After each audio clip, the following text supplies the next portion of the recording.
Begin today the Gemara on Daf Samach Amud Beis, 9 lines up from the bottom of the Yamud, where it says Kisali Kirovin.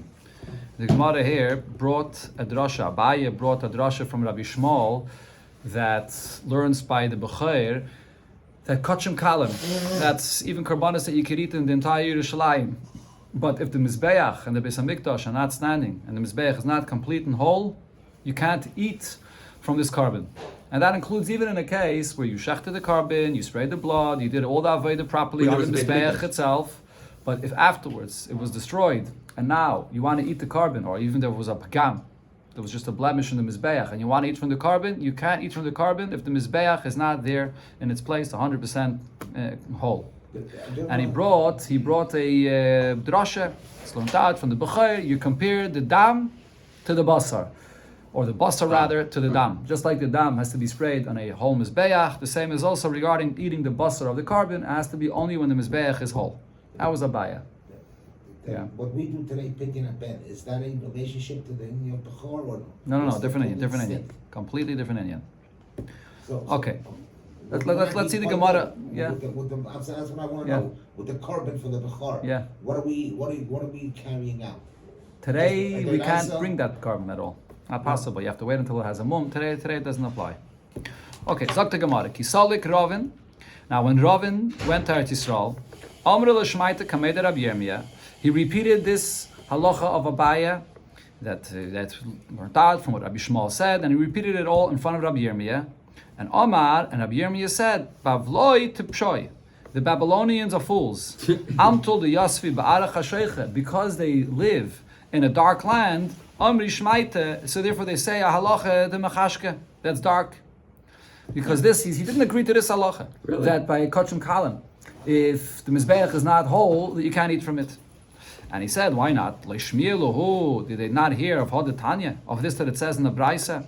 Now, this Braisa here speaks about the Yidden when they were in the desert, and they had the Mishkan, and they would travel from place to place. They would dismantle the Mishkan and travel. So the Braisa says, the Tanya b'shas silik masois, when the Yidden were traveling from one place to another, kochim nifsalim. The kochim, they had the meat of the carbon to eat, it would become puzzle, and they can't eat from it. Because? And that means that even though they sprayed the blood on the Mizbeach and the Mishkan was up when they brought the carbon, but after the Mishkan and the Mizbeach was dismantled, so because you don't have the Mishkan there, so now you can't eat from the carbon. Okay, so this is basically saying the same point that we said before, that in order to eat, just to eat from the Kochim, the Mishkan and the Mizbeach have to be up. If it's dismantled, you can't eat from it. However, at the same time, the halachas of the machnais, of the different camps of Yidden, the Yidden were divided in 3 camps. There was the Machne Shechina, where the Mishkan is, then the Machne Leviah, where Moshe Rabbeinu and the Levium camp, and then Machne Yisrael, the rest of Klal Yisrael. So there's different halachas regarding who is sent out from which Machne if he's impure. Right, the Mitzayre is sent out of all Machnes, the Zav is sent out of Machne Leviah and Shechina, but he could be a Machne Yisrael. Those halachas of the Machnes remain even while the Yidden are traveling. Okay, so that's one Braisa. So now what do you see here from this Braisa? That the category of the different Machnes remains. But nevertheless, when it comes to eating, the Kochim, you can't eat from it when the Mishkan and the Mizbeach are moving, are traveling, they're dismantled. So now that means you can't say that the reason why you can't eat the Kochim is because the Kochim could only be eaten inside the Azara, and now you don't have the Azara anymore because it's all dismantled. That's not the reason. Because over here, this Braisa is saying that even after it's dismantled, the category of the different Machnes remains. You see, it's regarding the Tumah of Azav and a Mitzayr, and according to Rashi, it remains even regarding the other categories of Tumah that applies to going into the Machne Shechina as well. Elamai, over here you see in this Braisa that if the Mishkan and the Mizbeach are not standing, you can't eat from the carbon. That's one Braisa. Now, V'tanya Idach, and a different Braisa we learned, and this Braisa also speaks about the Yidden in the Midbar, B'shnei Mekayim is Kachim Nachalim, that when the Yidden were in the Midbar, there are 2 different locations or 2 different situations where the Kachim could be eaten. Now, what does this Braisa mean? When it says that when they were in the Midbar, it could be eaten in 2 different places. My love, don't you think it means... Oh, one second, the Gemara here explains this. So now the Gemara understands when it says B'shnei Mekayim, it means whether they are camping and they're settled with the Mishkan up and everything there in its place. That's one Mokim. And all the other Mokim is when they're traveling. Even when they're traveling, you could also eat from the Kachim, even though the Mishkan and the Mizbeach is dismantled. So you see over here that this Braisa disagrees. Or it says that it's a contradiction. It says that you could eat even when they're traveling as well. Now, so the Gemara says, this was Rabbi Yirmiyah's proof against what Abaye said. My love, don't you think the difference between these two Braisas is as follows? Oh, bekotche kotchim. When it comes to the kotche kotchim, so the Gemara before here on Amar Aleph brought a carbon that it says by the mincha that it could only be eaten eitzel hamizbeach. So by kotche kotchim, if it's dismantled and they're traveling, you can't eat from it.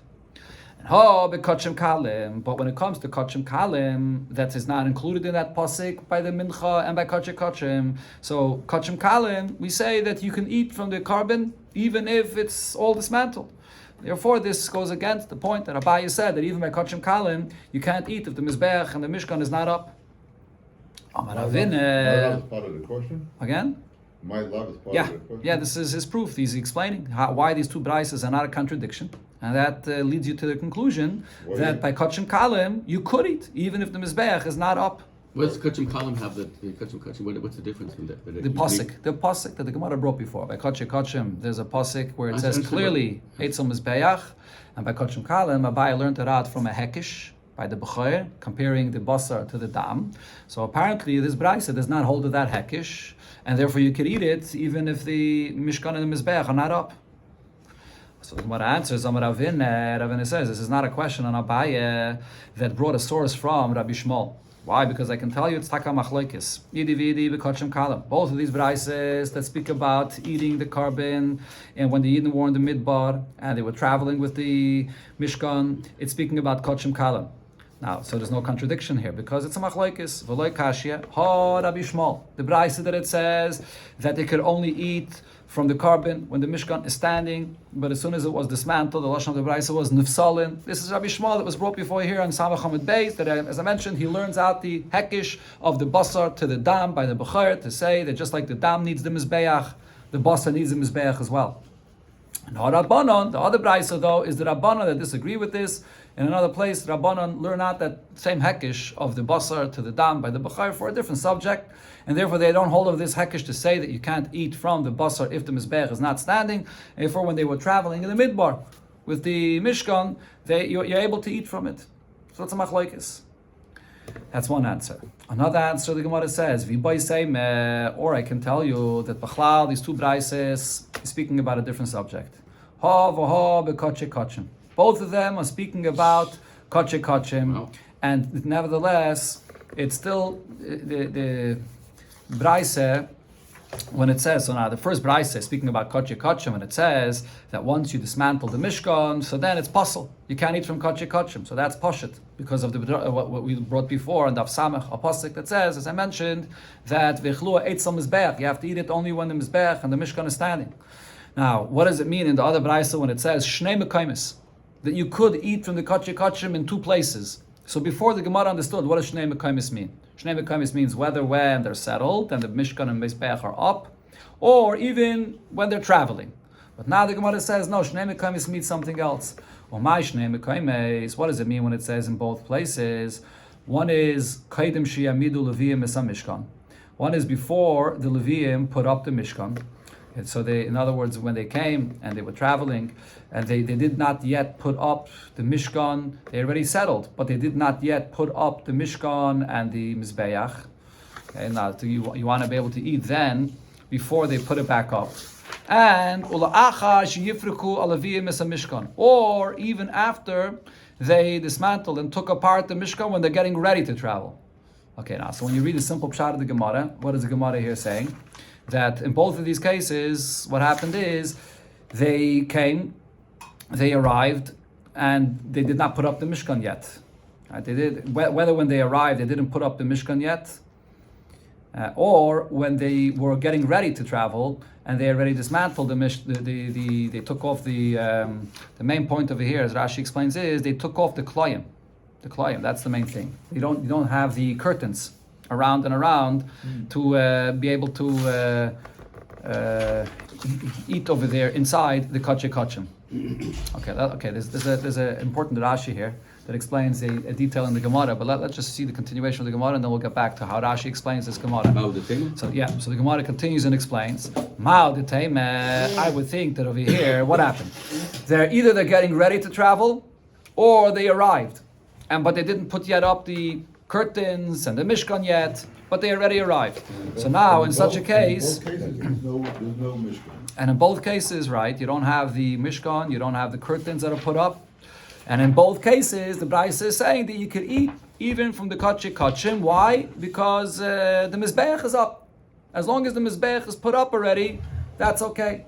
So, going back to the point that we saw before regarding Kachik Kachim. Right, Kachik Kachim, the Pasuk says that you have to eat it, Eitzel Mizbeach. So, what the Gemara is basically saying is, when in this Braisa, the case is that the Mizbeach is up already. But what's not up? The Mishkan may not be up. The Kloyim, the curtains around are not up yet. But since the Mizbeach is up, so you're able to eat from the Kachik Kachim. So the Gemara explains, what's the Chiddush here? Ma'al detema, because I would think to say, if Saluhu b'yoytzei, there should be another issue. Till now we're discussing whether you have to have the Mizbeach up to be allowed to eat from the Kachik Kachim. But now there's another issue, because the curtains are not up, so where is the parameters of the chutzner of this Mishkan? There is no, the curtains are not up yet. So therefore I should consider this to be the meat of the carbon that went out of its place, and therefore you can't eat from it anymore.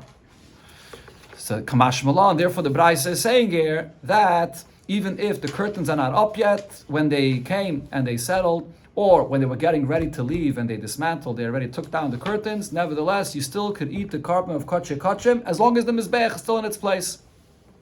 How do you know this? Maybe this is taka true. Even if the Mizbeach is there, it's not good enough. There's another issue. There's an issue of Yaitze, that it's considered to be that it went out of its place in the Chatzar as soon as the curtains come down, or the curtains wouldn't put up yet. So it's not inside a courtyard. There is no courtyard. There's no curtains there. Answers the Gemara, but Omakra, the pasuk says, "V'nasa oyel mayid." The oyel mayid travels with Eden. What does it mean? While they're traveling, they dismantle the whole Mishkan. Why are we calling it an oyel mayid? Which means that it's a tent that's up. It's not up. They're traveling.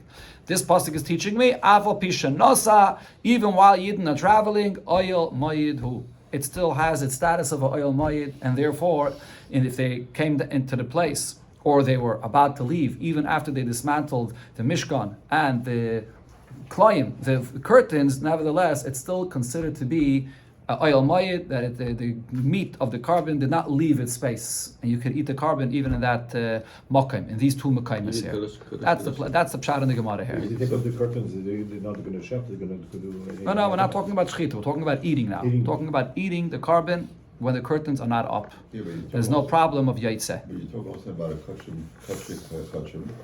Mm-hmm. So the person who brought it Yeah. didn't go home because he has to eat it only in the Mishkan. Talking about the kainim that are eating over there. The The kainim are eating in this place, and they can eat there even if the curtains are not up, and there's no problem of yaitse. So That's what we're talking about. So the Kainim had to travel with the Mishkan. Of course, they always did. Sure. Yeah, of course. Okay, now let me just explain of Nukudah 1 second. A point that Rashi says here regarding on Amar Aleph, the Gemara says that we're talking about when the Mishkan, they arrived to the new location, and they didn't put up the Mishkan yet, they didn't put up the curtains yet, but the Mizbeach was already put in its place. And that's one situation where you have a Mizbeach, but you don't have the curtains around. Rashi says that what it says here in the Gemara is Lav Dafke, because its Pashat was not the order the way it happened. The way it happened was the Bnei Gershon and Bnei Merari, they were the ones that carried the Mishkan and the curtains, and they went actually ahead, two of the camps, two Dugalim, they went ahead of the Bnei Kahos. The Bnei Kahos were carrying all the vessels, which includes the Ara and the Shulchan, the Menorah and the Mizbeach, and they went 2 camps behind in order that when they arrived to the new location, first the Bnei Gershon and Bnei Merari will put up the Mishkan and the curtains, and after that's up, the Bnei Kahos entered and put in all the Kalim. So what the Gemara is describing here in Amar Aleph, that what happened is that they arrived and the Mizbech is in its place and the Mishkan and the curtains were not put up yet. It didn't happen that way. That was not the order, the way they traveled. So therefore the Rashi says the Gemara is Lav Dafke. Another point that Rashi says is that if the Mishkan is not up yet and they were traveling and they arrived to their place, how did they shech this carbon in the first place? We're talking about whether they can eat this carbon when the curtains are not up. How did they shech the carbon? The halacha by a carbon, we had this before in the previous Perek, it speaks about shechting a carbon shlomim, and it says it has to be Pesach oil mayit, which means the Mishkan has to be up in order to shech the carbon. So if they didn't put up the Mishkan yet, how did they shech this carbon? Okay, so but Rashi does say it would be possible to say that halacha applies only for the shlomim, not for other karbanis. By the shlomim, it says you have to have the Mishkan up and it has to be Pesach el Mayit, number one.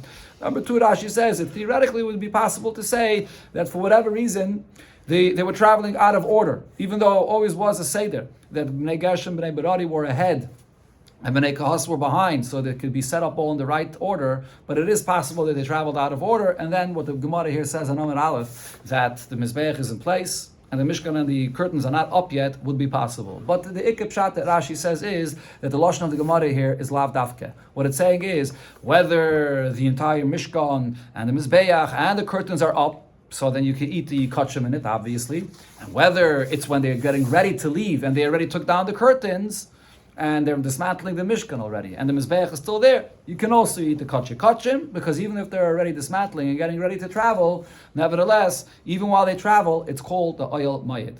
It doesn't lose its status of the machna, and it's not called yaitze either, and therefore you can eat the kachim there. Okay, so the point of what the Gemara is saying over here is that these two braises are all speaking about, this braise here, speaking all about kachim, and therefore it's not a question on Abaye that was discussing the kachim kalim regarding a situation when there's no mizbeach, or when there's a blemish in the mizbeach. That's a different story. Here we're talking about when there is a mizbeach, and we're talking about kachim in relation to this another din, a din of yaitze, when it goes out of the place, because you would think it's considered that it goes out of its place because the curtains are not there. Now the Gemara begins a new inyan connected to this regarding the Mizbeach. Amar Rav Huna, Amar Rav. Rav Huna said in the name of Rav, Mizbeach shel Shiloi shel Avanim Haya. The Mizbeach that was in Mishkan Shiloi, the Yidden were there for quite a number of years, 300 and something years. Remember, but the Yidden were there for a very long period of time. 369. Oh, thank you. So that place they were there, the Mizbeach that they had there was made of stone. Tanya, we learned in a Braise, the source of this, Rav Elazar ben Yaakov Vaymer. Rav Elazar ben Yaakov said, Ma Tamad Loimar, why in the Torah, when it speaks about the Mizbeach, it says 3 different times, Avonim, Avonim, Avonim. 3 different psukim, where it describes the Mizbeach as the Mizbeach of stone. Because Shalish Palma, 3 times. Echad Shal Shiloi, one is when they were in Shiloi, it was built of stone. Ve'echad Shal Noiv Givain, and then they were in Noiv and Givain, also made a stone Mizbeach. And then Ubei Selamim. Then the Beis HaMikdash in Yerushalayim was also made of stone. Now Rashi says, even though Noiv and Givain are 2 different places, so why wouldn't we divide this into 2? So it'd be 4 different locations, because Noiv and Givain had the same status. When the Mizbeach was a Noiv and Givain, they did not have the Orain at that time. The Pelishtim had stolen the Orain, and therefore the Mizbeach and Noiv and Givain did not have a status of a proper Mishkan. It was like a Bama, just like a person that makes a private Bama for himself. So too, the Mizbeach and Noiv and Givain had that status, and therefore it's brought together. So these were the 3 places, which includes even in Shiloi, they built a Mizbeach of stone. Now the point here is, Moshe Rabbeinu built a Mizbeach in the Midbar, a copper Mizbeach, and they would travel with it from location to location. What did they do with this copper Mizbeach? When they arrived to a new location, they would fill it with earth. It wasn't made from stone, built into the ground. But in these places, though, it was built from stone. So they didn't use the Mizbeach of Moshe Rabbeinu. Masav Ravacha Barami, Ravacha Barami asks on this, it says in the Braise, Eish sheyarda min hashamayim bimei Moshe, the fire that came down from heaven in the time of Moshe Rabbeinu, so this Braise says, Lo nistalka me'al mizbeach hanachoshes, that fire was not removed from the copper mizbeach that Moshe Rabbeinu built, ela bimei Shloimeh, only in the time of Shloimeh HaMelech, which is in the Beis Elamim, in the Beis HaMikdash in Yerushalayim, not by Shiloi, not by Noiv and Givain. Now, ve'eish sheyarda b'mei Shloimeh, the fire that came down from heaven onto the Mizbeach of Shloimeh HaMelech in the first Beis HaMikdash, lo nistalka ad sheba Menashe v'Silka. That was not removed until Menashe, which was a king that brought a lot of Avodah Zarah into Eretz Yisrael, and he brought Avodah Zarah into the Beis HaMikdash as well, until his time period. By Menashe, that fire from heaven that was on the Mizbeach was v'Silka. He removed that fire. Now, ve'im Isa, if what Rav Huna said is true, he brought from Rav Elazar ben Yaakov, so then me'ikare hudeh stalikle. According to Rav Elazar ben Yaakov, already in Mishkan Shiloi, they built a new Mizbeach of stone. They didn't have the Mizbeach of copper mizbeach from Moshe Rabbeinu with the fire on it.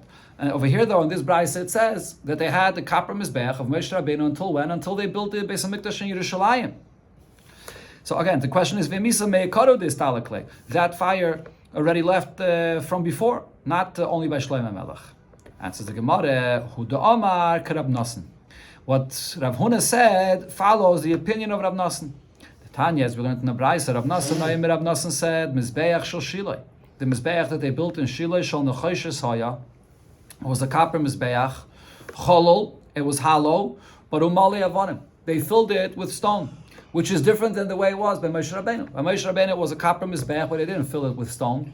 They filled it with earth. And every time they traveled, they would take out the earth and then fill it with earth again when they arrived. But by Shiloi, it was a Mizbeach that was filled with stone. So therefore, this is the source of what Rav Huna said. So Rashi says, even though the Gemara already brought before the Braisa, Rav Lozav and Yaakov says that it says 3 times Avonim, and that refers to, one of them refers to Mishkan Shiloi, but over there it doesn't clearly say that that's actually the way it was. Because therefore the Gemara here is bringing from Rab Nosson that he is the opinion that Rav Huna is following, that in the Mishkan of Shiloi, it was actually made from stone. Meaning they filled it with stone. Therefore, it's not that mizbeach of Moshe Rabbeinu. So there's taka a machlokes about this. At what point did they not use the mishkan, the mizbeach that is of Moshe Rabbeinu? This is Rashi's pshat in the Gemara. There is another pshat here, however. The other Rishonim say that the Gemara is actually trying to say that it's not a machlokes, because over here you see Rab Nosson is saying that even in Shiloi they did have a copper mizbeach. Elamai, this copper mizbeach was the same copper mizbeach of Moshe Rabbeinu, but they didn't fill it with earth. Instead, they filled it with stone. So therefore, in Shiloi there was a change. It was filled with stones, but it was the same as Mizbeach of Moshe Rabbeinu that they filled with stones, and therefore it's not a contradiction to what it says before that the Mishkan of Shiloi already had a Mizbeach of stone because it was the Mizbeach of Moshe Rabbeinu, but filled with stones. That's another pshat in the Gemara. Rav Nachman bar Yitzchak Amar. Rav Nachman Yitzchak says a different pshat. My loinestalka, when the Braisa that we quoted said that the fire of Moshe Rabbeinu did not leave, that doesn't mean that they didn't build a new Mizbeach. They did. What it means is loinestalka levatala. It wasn't completely removed, completely nullified. What does this mean? So basically, the Gemara here now is going to say that in Mishkan Shiloi, until they came to the Beis Hamikdash in Yerushalayim, which the Gemara calls Beis Olamim, the Mizbeach of Moshe Rabbeinu was there in the courtyard of the Mishkan. But then beside it, they built another Mizbeach, the Mizbeach of stone. They were both there. So Maihi, what does this mean? Rabbanan Amri, the Rabbanan said, Shviva Ava Mishadra. There was the copper Mizbeach of Moshe Rabbeinu that had a fire of heaven that was on his Mizbeach, and then there was a new, larger Mizbeach of stone that they built, and there was sparks from the fire of heaven that was on Moshe Rabbeinu's Mizbeach, and those sparks would go from the Mizbeach of Moshe Rabbeinu onto the Mizbeach of stone that they built there. So it's not a contradiction. Like it said in the beginning, there was a stone Mizbeach already in Shiloi, but the Mizbeach of Moshe Rabbeinu was not removed yet completely because it was still there beside the big Mizbeach, and sparks would go from it onto the big Mizbeach. Or Rav Papa says there were both of the Mizbachas there, Oshpiza Havanokat. The fire of the Shechina came down, like it was a guest, sometimes here and sometimes here. V'zimnin hacha, v'zimnin hacha. It was 2 mizbachais, one sometimes on the copper mizbeach, and sometimes the fire would go onto the larger mizbeach that they built from stone. Now, Tanan Hasa, another thing that we learned regarding the mizbeach. So it says in a Mishnah that Kesha'alu b'nei Agayla, when the Yidden came up from Galos, in the time when they came to build the second Beis Hamikdash, and they built a mizbeach again, Hasifu all of Dal Damas. They added 4 amas to the size of the Mizbeach, Min Adarim, on the Darim side, Umin HaMairev, and on the Mairev side, Kimin Gamma. That's like a Gamma, which means like a Langachof in the Aleph base, but it's a Greek letter, Gamma. Okay, so the point that the Gemara is saying over here is that when they had the Mizbeach in the first Beis Hamikdash, what was the size of the Mizbeach? It was 28 by 28 amas. And that's if you include also the sides of the Mizbeach where there is a foundation. If you remember, we learned before in the Gemara that the foundation that was sticking out a amma high on the side of the Mizbeach, it wasn't on all sides of the Mizbeach, it was only on the west, on Ma'ariv, and on the Darim, on the south. Okay, so now this, these, second, where am I here? 32. One second. So this was, did I just say Darim? I meant to say Tzofin. I think it was on the Ma'ariv and on the No. It says, I'm right. On the Darim. Darim and on the Ma'ariv. Okay. Right. So, like I said, in the first Beis Hamikdash, it was 28 by 28 amas. Rashi says, if you make the calculation, how much space was there on the top of the Mizbeach for the fire to be burning there? You have to deduct 4 amas on each side, because you have to deduct the am of the side.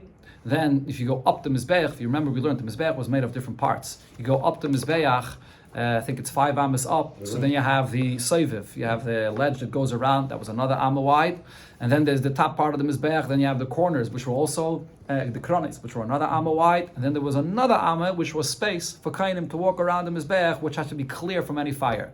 So that means that on every side of the Mizbeach, you have to deduct 4 amas. So if you're deducting 4 amas on each side, and it's 28 by 28, that means that you're left with a square 20 amas in the middle for the space of the fire. However, when it came to the second Beis Hamikdash, 20, because you're deducting 4 on each side. 4 on one side, 4 from the other side. And now, when it came to the second Mizbeach, so they added 4 amas on each side, so that means it was 32 by 32, so you deduct from that 4 amas on each side, as I just mentioned, so you come to the space in the middle, on the top of the Mizbeach, it was 24 by 24 amas for the fire. Okay, that's the cheshbon of the, they have over there the calculation? Okay, the picture? Okay, very good. Okay. Now, my timer, why did they add to the size of the Mizbeach in the second Beis Hamikdash? Amar Rav Yosef, so Rav Yosef said, Mishum Delei Sipik, because the Mizbeach in its size in the first Beis Hamikdash was not large enough for the kabbalas that they wanted to bring. Amalei Abaye, so Abaye asks Rav Yosef, how could you say it wasn't large enough? That was the issue. Regarding the first Beis Hamikdash, so it says then about the amount of Yidden that there were. The Yehuda, the Yisrael, Rabim, Kochoil, Asher, Alayam, that the Yidden were so large in numbers that as much as the sand by the sea, you can't even count them. So Sipik, then the size of the Mizbeach for all the karbanos the Yidden brought was enough. So if so, Mikdash Sheini D'Chsivbe, when Yidden came up to build the second Beis Hamikdash, many Yidden did not join. Many stayed back in Bala. And when they came up, and then the pasuk says the number, how many Yidden came up? That kol, the entire congregation that came was ke'echad as one. Arba riboy. There was Arba Riboy, which is 40,000. It says, well, that's not it. The pasuk there, it says actually it was 40,000, and it says Alpayim, another 2,000, and Shlosh Meis V'Shishim, and another 360. So it says this number, a much smaller number of Yidden than there was in the time of the first Beis Hamikdash. That's how many came then. Loi Sipek, so the size of the Mizbech to bring the Karbonis was not enough.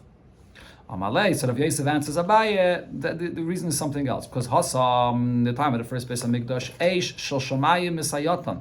They had a fire of heaven that assisted in burning the karbonis. The fiery, the heavenly fire that burned the karbonis was extremely powerful. It was able to burn the karbonis very quickly, and therefore they could use even the smaller mizbeach. But Hachad, now here in the second mizbeach, in the second Beis Hamikdash, Ein Eish Shel Shamayim Misayatam. They didn't have that heavenly fire. Rashi here brings the famous Gemara in Yuma that says that when they came to the second Beis Hamikdash, there were 5 things that were missing. There's a lashon of the pasuk that it says va'achabda, and it's missing a hay, or kavda. It's missing a hay, and that refers to 5 things that were missing in the second Beis Hamikdash, and one of them is this heavenly fire. And so therefore, the karbanos didn't burn so quickly, so they had to have more space for the karbanos that were brought there. You had the heavenly fire, but it didn't help them in the second Beis. It says that there was no heavenly fire. Okay. 1 second. The Lashon Rashi actually says you're right. It says Meheva Have Siyula Misayeh. You're right. Yep. The fire was there, but it didn't help. Yep. Okay. Very good. So that's the reason why they had to make the Mizbeach larger. Okay. Also Ravin. So now when Ravin came, Omar Rab Shimon ben Pazi Mishum Bar Kapara.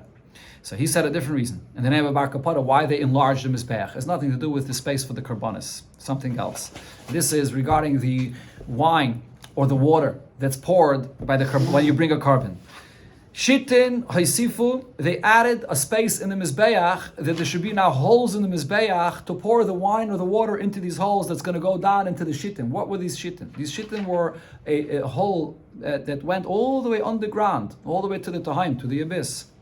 So these Shitin that were there, where was it?